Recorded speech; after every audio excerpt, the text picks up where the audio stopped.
So synchronous learning, such as this online live workshop by a facilitator and having all the participants working on activities together, creates a lively atmosphere that is closer to the interactive hands-on approach that science centers are noted for. The podcasts below, were developed in-house as an interactive experience to substitute for our Friday stargazing sessions. Our viewers liked these, which then expanded from showcasing local content to even including sharing by a retired NASA astronaut. But being human, I would close out.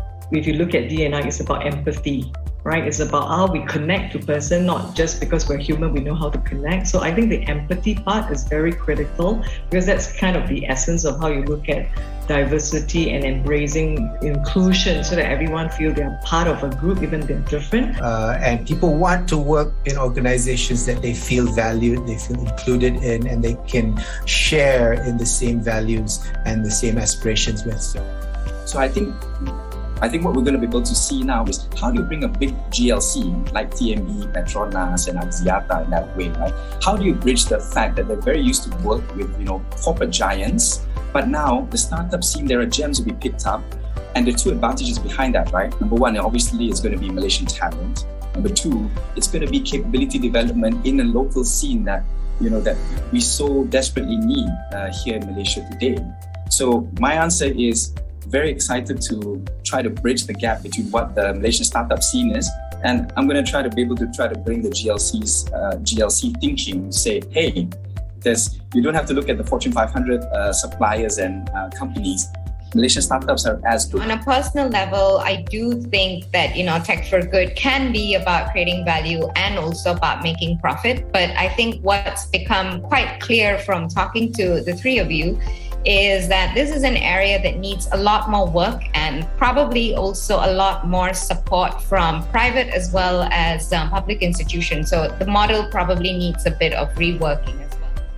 But the thing is, the CEO of Startup Genome, who put this report out, mentioned with regard to Malaysia and the startup ecosystem, you guys as entrepreneurs really need to be thinking that from the moment you start building your startups and solving problems, start solving problems for beyond Malaysia immediately. So build for Malaysia and Indonesia, and then for other countries, and scale up as quickly as possible. So he's talking about aiming for regional dominance. My challenge to you is that could you extend and expand your startup ecosystem so that actually you don't just have new products and solutions and tools that are used across the region, but are used across the world. In 2020, the quote was, most likely you're on mute. The quote of 2021 or 2022 will be, who's in the office? If you don't have that attitude, if you recognize all these things are taking place, just being aware this stuff is taking place puts you at a tremendous competitive advantage anyway. So many companies don't understand what to do with their data and pretend they know. And the idea of, and recognize that you don't know something is just as important. We do have a lot to talk about in terms of security. We do have a lot to talk about, particularly in terms with AI ethics. But fundamentally, I do believe that it will be, on balance, it will be a better and safer society, and a healthier one too, as a result of these transformations.